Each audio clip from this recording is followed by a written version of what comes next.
अमर ग्रंथ की अमर वाणी का कुछ अंश सुनाऊंगा। जैसे दास की बुद्धि काम करेगी उसको सरल भी बनाऊंगा।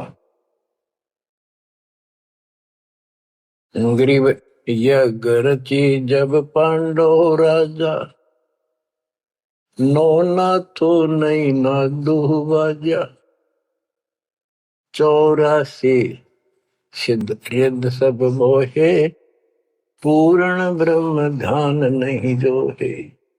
अब क्या बताना चाहते हैं संत गरीबदास जी कि जब पांडवों ने अश्वमेध यज्ञ रची तो उसमें 33 करोड़ देवता, 88,000 ऋषि, ब्रह्मा विष्णु महेश तक उपस्थित थे, 12 करोड़ ब्राह्मण और ये गिरिपुरी, इनका गिनती नहीं। 56 करोड़ जहां थे या दो शंख पचायन नहीं बाजा ना दो। तो कहने का भाव ये है कि गोरख से ज्ञानी गणे सुखदेव जति जहान, प्रसंग ये है। और सीता सी बहु बारिया संत दूर स्थान। पांडवों ने अश्वमेध यज्ञ क्यों की थी? श्री कृष्ण जी जो उनके गुरु थे, त्रिलोकीनाथ विष्णु अवतार, उन्होंने बताया था कि तुमने, क्योंकि युधिष्ठिर जी को भयंकर स्वप्न आने लगे, बेचैनी होगी, भूख गई, रात की नींद गई, वैद्यों से इलाज करा लिया, कोई आराम नहीं हुआ। श्री कृष्ण जी के गुरु थे, उनसे समाधान जाना और कारण पूछा कि ये हुआ क्यों। तब श्री कृष्ण जी कहते, तुमने जो बंदूकघात किए हैं, युद्ध में महाभारत में आदमी मारे और अपने प्रियजन मारे, रिश्तेदार मारे, ये पाप वो हानि कर रहा है, वो सेध रहा है। समाधान ये है कि अश्वमेध यज्ञ करो और पूरी पृथ्वी पर न्योता दे दो, कोई आओ, धर्म यज्ञ करो एक। और धर्म यज्ञ सफल होगी तो तुम्हारा यह दुख दूर होगा, अन्यथा नहीं होगा। और यज्ञ संपूर्ण होने की, सफल होने का चिन्ह बना दिया, बता दिया निशानी कि एक शंख 5 मुंह का, पंचानंद शंख, उसको पंचजन्य भी बोल देते हैं। पंचायन, आनंद माने मुख होते हैं, पंचानंद 5 मुख का शंख एक अलग स्थान पर रखा जाएगा। वो कोई बजाएगा नहीं, आप पर बाजेगा। वो बाजेगा तब जब कोई पूर्ण संत, अच्छी करने वाला उसमें भोजन खा लेगा। तो 33 करोड़ देवता बुला लिए, 88,000 ऋषि आगे, 12 करोड़ ब्राह्मण आगे, तो किसी से भी शंख नहीं बजा।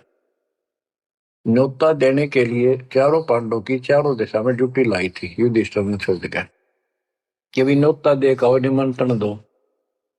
भीम का निमंत्रण देने की जो दिशा थी, ड्यूटी थी जिस साइड में, उसमें सुदर्शन नाम के एक सुपच, जिसे आजकल शेड्यूल कास्ट कहते हैं, उसमें सुपच कहते थे, और वाल्मीकि जाति में थे वो। भीम वहां गया, भीम ने उनको निमंत्रण दिया कि भगत जी हमारे वहां आइयो, और मैं युधिष्ठिर राजा का भाई भीम हूं, और ऐसे ऐसे हमने एक अश्वमेध यज्ञ रची है, आप आमंत्रित हैं। तब सुदर्शन जी ने कहा, सुपच ने, कि भीम तुमने तो इतना पाप कर रखा, कसाई भी फीका पड़ गया, तुमने ऐसा जुल्म कर दिया। वो बहन आज तक रो रही है, जो विधवा होगी सैनिकों की, उनके बच्चे टक्कर मार रहे हैं, माँ से पूछ रहे हैं पिताजी कब आएंगे छुट्टी। उनकी माँ एकांत में ज्यादा रो रही है, तुम बैठ के ठाठ कर रहे हो और तुम मौज कर रहे हो, तुम तो नरक में डाले जाओगे। मुझे बुलाना है, जो अश्वमेध तुम करने जा रहे हो, ऐसी अश्वमेध 100 का फल मुझे संकल्प करो, 100, तब मैं तुम्हारे जाके रोटी खाऊं, न कौन पड़े से नरक में।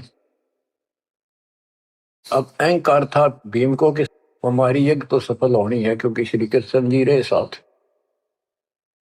तो उस भगत को कहा कि तेने आना होता जी, फालतू ना बोले कि तेरे बिना वह काम अड़ा है, हमारे कोई आंट नहीं लगती।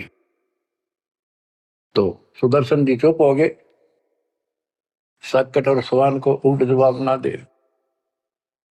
जब उनका कति संपूर्ण नहीं हुआ, वो काम नहीं बना, 33 करोड़ या दो सारे आ लिए, सबने भोजन खा लिया। शंख नहीं बजा, जब एक दूसरे के मुंह को देखा, वो उपस्थित ऋषि संत देवता ये बतला रहे हैं कि इनके पाप घने कर लिए इनने। शंख बजेगा कहां से, अपने ऊपर ना लेते।